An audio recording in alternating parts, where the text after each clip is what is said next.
What is going on, guys? In today's video, I will show you the best endgame staff and wand build in Throne and Liberty.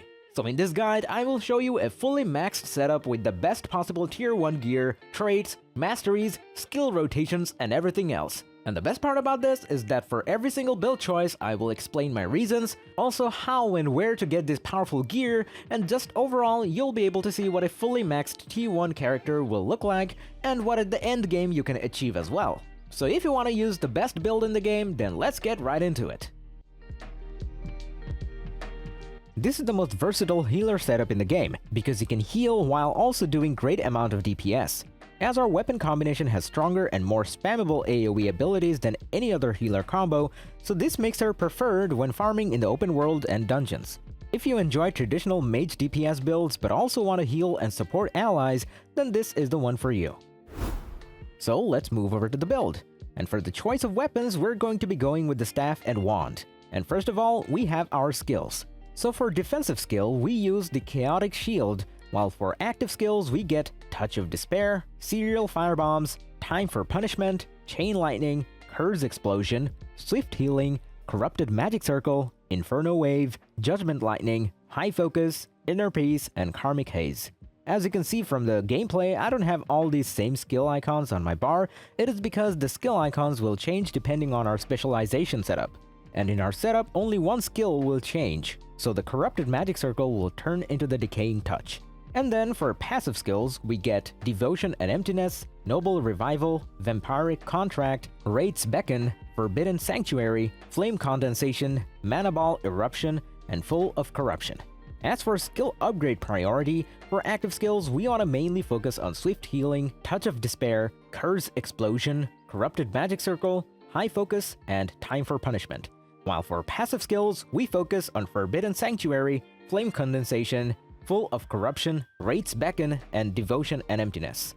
Next we have Skill Specialization, and for Touch of Despair, we select all three, so Radius Increased, Effect Duration, and Curse. Next we have Time for Punishment, and we don't select anything.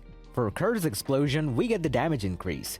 For Corrupted Magic Circle, get Decaying Touch and additional damage. For Judgment Lightning, select all three, so consecutive use and both damage transfers. Next we have Inner Peace, and we don't want to select anything here. Then for Serial Firebombs, get the Mobility, Radius Increase, and Instant Casting. For Chain Lightning, get both damage transfers. For Swift Healing, get consecutive use. For Inferno Wave, get cooldown and consecutive use. Then for High Focus, select base damage boost. And finally, for Karmic Haze, get Radius Increase and additional damage. Next we have Weapon Mastery, and this is how it should look like for the wand. So take a look at the middle and only select the first node called Pure Healing. Now go to the top and select everything from damage node until the Regenerative Meditation. Now go again to the middle, and this time we get the entire row. And then this is how it should look like for the staff, so pretty much the same thing.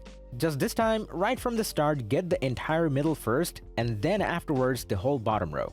Next, let's take a look at our gear. And if you're looking for a full green or blue gear setup, then I recommend for you to watch my previous build videos. So first off, we are using Laquirus' Coveted Tome with traits like Hit Chance, Heavy Attack Chance, and Critical Hit Chance. All gear should be at its max level, and you can get this item from Cave of Destruction. Next we have Aridus' Gnarled Void Staff with Hit Chance, Heavy Attack Chance, and Critical Hit Chance. You can get it by defeating the field boss called Aridus.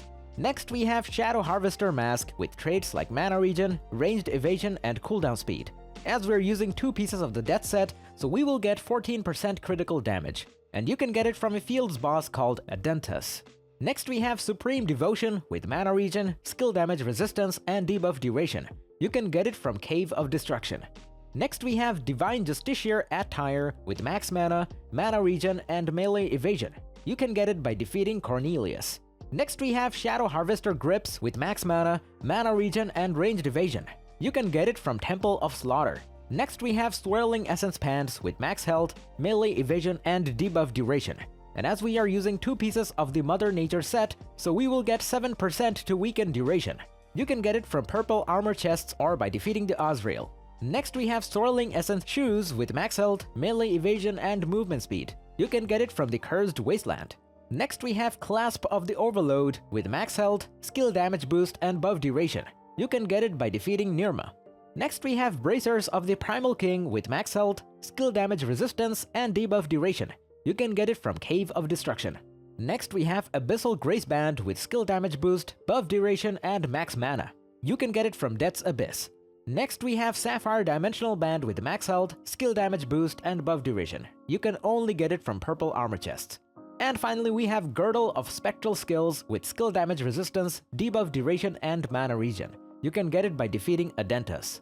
Last but not least, if at this current moment you only have blue gear, then don't worry because that gear doesn't really matter and you'll soon enough start changing it for the purple pieces. The setup I showed is the best current gear that anyone can farm, but no matter what gear you choose, this build will still work fine. But this setup is just an example of what the best of the best items will look like. Next, let's take a look at our gear upgrades. This game doesn't have a very typical gear progression. So by this I mean you will have to upgrade pretty much anything you get. So we go from gray to green to blue and then finally purple. No matter at which stage of progression you're watching this video, just keep upgrading your equipment to their max level. And then when you get better gear, just transfer the experience from the old one to the new one. As for my gear recommendations, when you reach level 50, just farm accessible gear by doing open world dungeons. Also, you want to extract traits from Gear for Lucent. On top of that, you need to turn important purple gear acquired from co-op dungeons into lithographs, and then sell them on the auction house. Last but not least, for your traits, just prioritize the ones that give you the highest damage. And don't forget that you can acquire new traits by using Trait Unlock Stone, which you get from the Common Trait Unlock Stone bundle. Next up we have the stats, and depending on your gear, you should adjust them accordingly. The goal for your endgame build is to reach 30 Strength, 30 Dexterity, 50 Wisdom, and 40 Perception. Next, we have our Guardian choice, and these creatures are special transformations that add offensive or defensive buffs to your character for 30 seconds. And for our build, we have two best choices. The first one is the Lady Knight Kamarshia. This Guardian lowers your cooldowns while also giving you a damage shield equal to 50% of your maximum mana. This is a strong defensive Guardian whenever you're struggling to survive. The other option is the Shade Revenant Steno. This Guardian launches projectiles every second that can crit and heavy attack. Since our build is great at range, so this guy works perfectly for our playstyle. And now finally, we have come to the gameplay part. And as this build is very versatile, I will give you multiple rotations. So at the beginning of every fight, I recommend to start it always using the Touch of Despair, because our goal when doing AoE damage is to stack curses on the boss, and then use Decaying Touch, Serial Firebombs, then use Touch of Despair again, and now finally use the Curse Explosion to do big damage. Our main objective with this rotation is to build curses by using the Touch of Despair. Then we use few skills to maximize the damage of the Curse Explosion skill. And now we can rinse and repeat. Also in between rotations, feel free to use Judgment Lightning whenever it comes off cooldown. Next we have a long DPS rotation for maximum damage, and start by using High Focus, Time for Punishment, Touch of Despair, Serial Firebombs, Inferno Wave, Decaying Touch, then Touch of Despair again, and now we finish it off with a Curse Explosion. And now finally for healing. The Swift Healing is your main healing skill that has a low cooldown and can be cast up to 3 times by us choosing to go with the consecutive use specialization. Our healer setup is made to support your team while doing as much damage as possible. But in case you're playing with not as good players, then you can also switch one DPS skill for one healing skill.